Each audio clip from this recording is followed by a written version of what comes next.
Welcome back everyone to Genshin Interact. We'll be taking a look at the second half of the 4.4 banners today. The first character we'll be looking at is the vigilant Yaksha himself, Xiao. The other character sharing a banner with him is Yae Miko. Let's go through both of these banners and see whether or not these characters are a good pulling option for you. If you do enjoy the video, please go ahead and like and subscribe and check out the rest of the channel for other videos you may be interested in. We do also have a Discord you can join where our members can talk with each other and even talk with us. Is Xiao's plunge supremacy worth it even after Xiaoyun makes everyone like him? Is Yae Miko's off-field damage necessary for you? Looking into these banners and possibly pulling on them, the question remains, are they for you? Did you lose a recent 50-50 and not have enough primos to keep going after that 5-star? When you looked at the Genesis Crystal shop to feed the addiction even more, did you feel a little bit guilty? We all know that gacha games tend to revolve around spending money, and that can kind of be a turnoff when looking at some of the prices. But thankfully, there is a better alternative with Loot Bar. Loot Bar is a platform that takes games' prices and drops them for you. They provide cheaper recharges for all types of games, including Genshin Impact. Now, you might be wondering like we were, wait, is it safe to use? Lots of people have had positive experiences. We personally have used Loot Bar to top up Genesis Crystals on our own accounts and have been very satisfied with the results. Because of this, your mind can rest at ease since it does not go against Genshin's terms of service. Other content creators have partnered with them in the past and use their product to this day, so hopefully that can bring even more credibility to them. We do want to thank Loot Bar for sponsoring today's video, so are you ready to save money and win those 50-50s? Head over to lootbar.gg to start saving today. Now, onto the video. First, we are going to go over the characters' kits for the people who don't know all the characters very well, especially the two we're going to be talking about, Xiao and Yae Miko. So if you would like to skip to the weapon discussion that's going to be later on in the video, or even just the question section of us just going over both characters and whether you should pull them, you can find those timestamps down below in the description. Looking at the first character, and obviously we talk about the team function and where this character kind of fits in the team, we're going to be talking about Xiao. Looking at Xiao, he's going to be an on-field plunge DPS. He doesn't have any real usage or ability to really get any off-field damage. He has nothing in his kit that really allows him to do so. So he's going to be very focused on obviously plunging for his main way of damage in his burst. And so actually going into his kit, Rift, what can you tell us about Xiao and his kit? Yeah, so looking right at Xiao's kit, we noticed first off that he ascends into crit rate, which is going to be great for just extra damage, allowing you to kind of focus heavily on the crit damage and other stats. And not to mention his weapon is also crit rate, which we'll talk about later. Looking at his normal attack, this is called Whirlwind Thrust, and there's nothing special tied to this, but you still do want to level this just because of how his burst work and just how he gets his damage out, that being plunge attacks. So it is very important to level this. One neat ability that is tied to this specifically to Xiao, though, is that you can plunge at any height and you won't take damage. So let's say you're on the Jade Chamber, you jump off, do a plunging attack. As soon as you jump off, you won't take damage as soon as you hit the ground. Looking right at his skill, though, this is called Lemnisatic Wind Cycling. This says that Xiao will lunge forward and he'll deal animo damage to opponents in his path. This can also be used in midair, so I know for me and some other players, this kind of has some of a fun factor for me, especially if you jump, especially like in the burst, you can jump and you can still use it, so it's kind of fun to use and also is kind of cool for exploration just with some horizontal speed and whatnot. Now, at C0, Xiao has 2 charges of this, but if you do get his first constellation, you actually can get a 3rd charge, which is very fun. Looking to his burst, it is called Bane of All Evil. Xiao puts on the Yaksha's mask, and it will greatly increase Xiao's jumping ability, which is where he can then obviously get to the point where he can do a lot of plunging attacks. The Yaksha mask also increases his attack AoE as well as his attack damage for those plunging attacks. It converts all of his attack damage into animo damage, whether that be through charge attacks, normal attacks, or even plunges. All of it will be converted into animo damage when he is in his burst state. This cannot be overridden by any other elemental fusion, so things like the C6 Bennett can obviously not go over the animo infusion that Xiao puts on himself. In this state, just keep in mind that Xiao will continuously lose HP. Keep those a little bit in mind as you're obviously looking to make sure you have a healer on your team so that Xiao doesn't obviously kill himself by going through the burst. The effects of this skill, by the way, do end when Xiao leaves the field, so even if he's off field, it will then cancel his burst and he will stop losing HP as well as obviously losing all of the animo damage changes that he's going to be having on his actual kit. Sometimes we like to look at some of the passives that some characters have, and with Xiao specifically, we wanted to look at Conqueror of Evil, Tamer of Demons, which I believe is his first passive talent. This states that while under the effects of Bane of All Evil, or his burst, all damage dealt by Xiao increases by 5%. Damage increases by a further 5% for every 3 seconds the ability persists. The maximum damage bonus you can get this way is 25%. This and the artifact set Vermilion Hereafter are the two major reasons you should stay in Xiao's burst longer, just to get a little bit more damage as time goes on. Now looking on the other side of the banner, we have Yae Miko. And looking right into her team function and what she kind of brings to the table, she is a great off-field electro support with some good bursty damage as well as good electro uptime from off-field. So essentially she kind of feels like a 5-star version of Fischl with a lot of extra added damage and heavy application. Now that being said, while she brings a lot of good damage to the team, she actually doesn't bring any specific buffs within her kit to the team. But speaking of her kit, Vixen, what can you show us there? Just like Xiao, Yae Miko is going to be ascending into crit rate, and this is going to be nice, obviously, to help with the crit ratio, and obviously the weapon's going to be crit damage, and we'll talk about that later, like we were going to talk about with Xiao. The normal attack is called Spirit Fox Sin Eater. Nothing really special here. Just like every other normal Catalyst user, because she's an Electro character and she's a Catalyst user, all of her normal attacks are going to be infused with Electro. Besides that, I really wouldn't probably put most people to really put any levels into this specific talent though. Looking at the skill, it is called Yakan Evocation Seisho Sakura. Yae Miko moves swiftly, leaving a Seisho Sakura behind when she does this. The Seisho Sakura specifically will periodically strike nearby opponents with lightning and will obviously deal electro damage. When there are other Seisho Sakuras nearby, their level will increase, boosting the damage dealt by these lightning strikes. Just make sure that they are close enough together so that they can connect, and you'll be able to see a very thin line in between all three of them, because you're going to be having 3 charges at C0 to actually make sure that you can get the maximum damage output from her. A maximum of 3 Seisho Sakura can exist simultaneously. The initial level of each Seisho Sakura is 1, and the initial highest level of each Sakura can reach is 3. If a new Seisho Sakura is created too close to an existing one though, the existing one will be destroyed, so make sure that you are focusing on where you're placing them, close enough but not too close where they start to destroy each other. Finally, looking at Yae Miko's burst, her burst is called Great Secret Art Tenko Kenshin, and this will summon a lightning strike, dealing AoE electro damage. Now this lightning strike will unseal nearby Seisho Sakura that you have nearby, destroying their outer forms and transforming them into Tenko Thunderbolts that descend from the skies, dealing more AoE electro damage.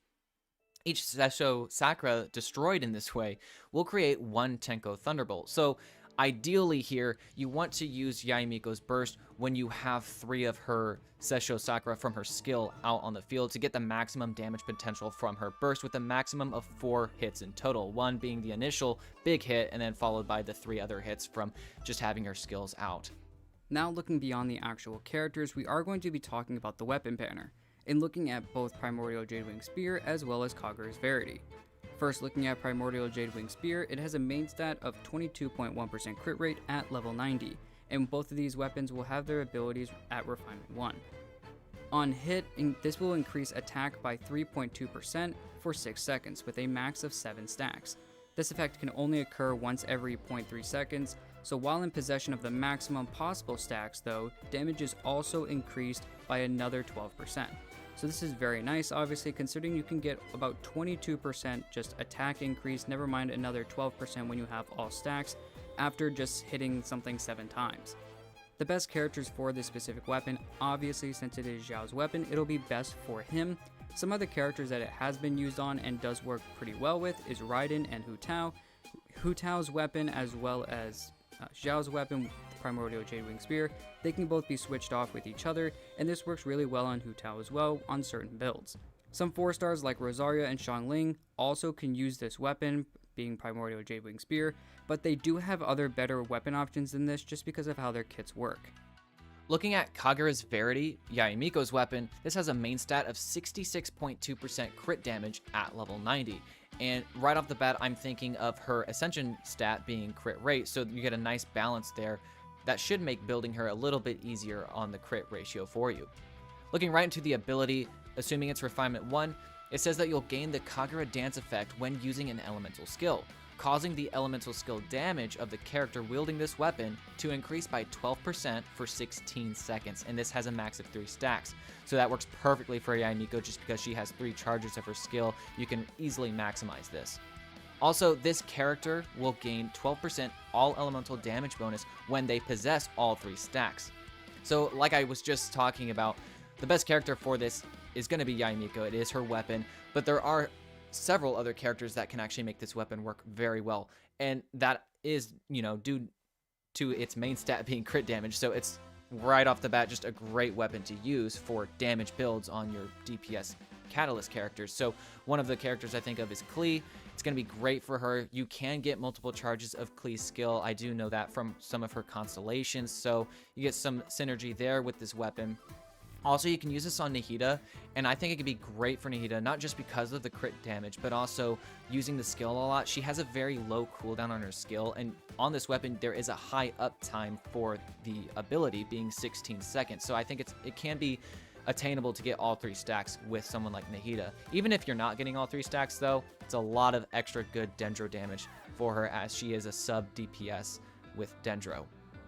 Also, there are 4 stars like Hazo, Lisa, and maybe a few others out there as well that are, going to be able to use this very well. The crit damage, once again, a lot of just skill damage, and we know Hazo uses that, kind of abuses skill damage, and gets a nice big hit off of that. Now looking at the summary, where we're going to be looking at pulling options as well as looking at different constellations and whether or not the weapon banner is actually useful to pull. First, looking at the pulling options for this specific banner for the characters.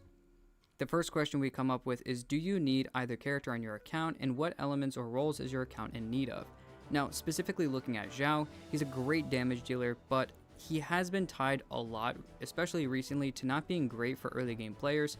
A lot more characters have come out, and it's just that at this point in time, he, as much as, a lot of people might like him and love him, and he's a great man and he does a lot of damage, and even still, early players can still use him.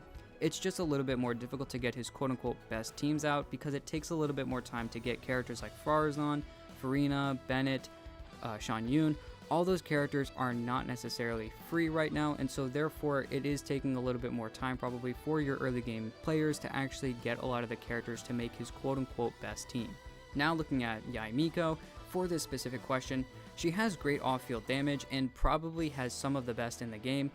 But the problem is that she doesn't really have too many supportive abilities to help out other characters, and usually with sub DPS characters like Yelan, they have something in their kit that kind of help other characters in the party when they are the sub DPS. So as much as they are putting out an extreme amount of damage, they're also putting something in their kit that helps the on-field DPS characters that you're probably using. Whereas with Yae Miko, all she's doing is really helping herself, so she's a little selfish in that sense. The next question we're going to look at is, what kinds of teams are you trying to build? Firstly, looking at Xiao. With Xiao, you're kind of looking for multiple supports to buff him because, well, he is a DPS, so building supports around him to maximize his damage is going to, kind of make sense already. And some of the best examples are going to be Bennett, Farazan, especially at C6, Farina, Xian Yun. And those are, some of the best examples, like I already stated. We just had Xian Yun. And if you pulled her, then yes, she's a great support for Xiao, but I really don't think that Xian Yun is absolutely necessary for Xiao. Why do I say that? Well, we have other characters like Bennett, Farazan, Farina. I just mentioned them already. There's even other characters like Mona, and there's other ways to buff your main DPSs. So there's a lot of options. So what I'm saying here is you don't necessarily have to have Xian Yun. It's not like an absolute must. Yes, it's going to be an upgrade for your Xiao, but honestly, in a lot of senses, or scenarios, it may even just be a side grade. You know what I'm saying? Like, if you have C6 Farazan, are you really going to replace a C6 Farazan with Xian Yun? Are you going to replace a Bennett with Xian Yun? Are you going to replace even Farina, right? I mean, those are a lot of very substantial buffs that Xian Yun may only be a very small percentage better than, if you know what I'm saying. So especially if you're a free-to-play and you are thinking about Xian Yun, or even if you did, because my point is, I think Xian Yun is going to be a great support for him, but she's more or less opening up new roles for the other DPSs to be able to plunge, if that makes sense. So I'm not saying don't get me wrong here. I don't think you shouldn't use Xianyun with Xiao, but it is just something to think about because there are so many characters, right? Like if you're going to pair Farina with Xiao, and Xiao already has a draining mechanic with his burst, you really should consider having a very good healer in the team, specifically one that would heal the entire party at the same time. So Xianyun can do that. So naturally, once again, there's the synergy, and you want that preferably. There's also Jean, and there's several others that you can use. So once again, just something to think about when you're building teams for Xiao specifically. But looking at Yae Miko, once again, we already know and we've already stated that she's a great off-fielder for most teams, especially back in Inazuma, but the emergence of Dendro last year with Sumeru has kind of pushed her to be a real threat on Dendro-related teams. And this is great because especially if you have characters like Alhaitham, Yae Miko is like one of the best supports to pair with Alhaitham. The synergy is just absolutely amazing. But here is the thing. There is Fischl, and there are a few other, Electro 4-star characters and even other Electro characters that even 5-star that you can get away with using in the place of Yae Miko. Yeah, it's not going to be as much damage. So once again, just a thing to think about. I think the most important thing when you're trying to build your teams is what roles. And it kind of, that kind of goes back to the first question. But, especially if you're free to play, the more you don't spend on the game, I think the more important it is to branch out and fill different roles. So if you already have an Electro sub DPS and you're free to play, I think that really takes away from the value of pulling Yae Miko because that's something she can do. And if you already have some form of that on your account, you're just upgrading something you already have. You may want to get something completely new that you don't even have. Now looking onto the next section, we have weighing the dangers between our, free-to-play players as well as our veteran people, our whale people, everybody in general. We're going to be looking at all different types of people that really looking at the biggest thing here is the questions that are for people who are really trying to look for help on whether or not they should actually pull on these characters and where you kind of fit and why you should pull on them or why you shouldn't. At the end of the day though, they are your hard-earned Primo Gems, so you're going to decide on how you're going to spend them. Hopefully this can just be a good guide. Free-to-play players need characters that are in a lot of different teams, that can slot into a lot of different teams, that can go multiple different ways in different teams as well. And at this point in time, Xiao does a great deal of damage. Obviously, he's an amazing DPS, but his best teams are very difficult to accomplish when you're starting the game very recently. So sadly, Xiao does not fit into many teams at this point in time. He's focusing solely really, and we already talked about this a second ago, which was the teams that he fits in. It's really only Xiao as a DPS, having 3 supports that are just going to solely help him. He doesn't have any off-field capabilities. He's not very good with quick swapping. So a lot of the teams that he's going to be using are just focused on one specific team, which is Xiao as a DPS, 3 supports. That's kind of it. There's not too many teams that you're really going to be circling around with and trying new things with him. Yae Miko, on the other hand, could be a great pull if you look at the idea that she fits into multiple different teams, and if you already have a DPS on your account that can carry you to the late game, aka someone like Raiden or Hu Tao. But Yae Miko is more of a later game pull, and the reason I say this is because she's really not necessary for any account. Like Riff was just talking about a second ago, characters like Fischl, Lisa's already free. There's so many different characters that you can use instead of specifically Yae Miko, and characters that do a great deal of damage, even for 4 stars. So a lot of this is not necessarily to say that you shouldn't pull Yae Miko, but it's just to say that she's not really necessary for especially a lot of the free-to-play players who are focusing on what their account really needs because they don't have a lot of primos, as well as the people who just started the game and want to know why and how they should spend their primos. It's probably best to skip Yae Miko. Looking at veteran spenders and also veteran free-to-play players, you should already have a decent lineup at this point in time, especially if you've been playing for over a year, and there's a good chance you already have 2 4-person teams for the Spiral Abyss that you can kind of always mix match and, slot in what you need. So if you have Bennett and Farina already, and you even pulled on Xianyun and got her with Farazan, and well, I guess you could pack your bags. You're already set for Xiao, and you should just go pull Xiao, right? But, and those are going to be the best supports for Xiao that we've already talked about. And so he'll carry on most sides of the Abyss if you just use those 4 characters. So looking at Yae Miko though, Yes, she's going to be great for a lot of mono electro teams. Like, I know the big thing back in Inazuma was using her with Raiden. There's a very great synergy there. They're kind of the duality that they're just really good together, and you would just like throw Bennett and either Kazuo or Venti, something like that. Very great team right there, and it still is a very great team. But once again, like I mentioned earlier, with Dendro, Yae Miko's personal damage is even better, and she actually becomes a really great support for more of the Dendro damage characters like Alhaitham, Tainari, even Nahida. You know, there's a lot of good synergy right there. Those are going to be your best options with Yae Miko. If you're a high spender, and obviously now we're going to be talking about the people who are a little bit more on the whale side of things, or even if you just have a huge stack of primos and you're kind of wondering, I like to go after constellations, and you're wondering if Xiao or Yae Miko really are worth the extra constellations. Well, looking at Xiao, and obviously in general with most characters, the C1 and the C2 are really what we're going to be focusing on. The C4s tend to be a little bit less of a necessity and really don't necessarily do too much, and by that point usually most people are going to the C6 anyways. But with Xiao, his best early constellation, obviously besides his C6, is probably his first constellation, considering it gives an extra charge of his skill, and with his passive talent that increases the skill hits. So if you do one skill hit, the next time you do your skill in succession, it's going to be a higher damage number than the last. So if you have that extra third charge, you're just getting even more damage, never mind another, 15-20,000 damage. It's going to be a little bit higher than the previous two charges that you just used. But like I just said, at the end of the day, his constellations, really all of them are nothing crazy until you really hit that C6. Yae Miko's best early constellation is really between her first and her second, and the reason I say this is because her first constellation helps a lot more with energy needs, which helps with faster damage rotations, so you are getting more damage out. It just helps with a little bit more energy issues if you're having that with her.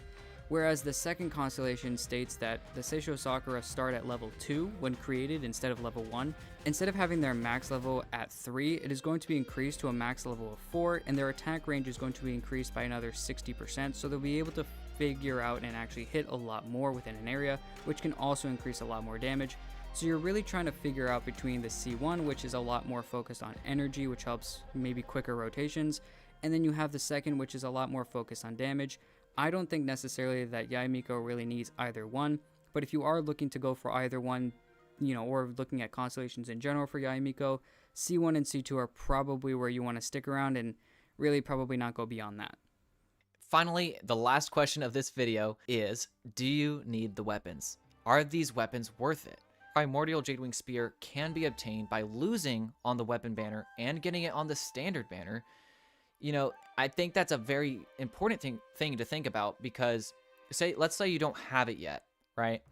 Now, if you want to pull on Kagura's Verity, go right ahead. Don't let me stop you.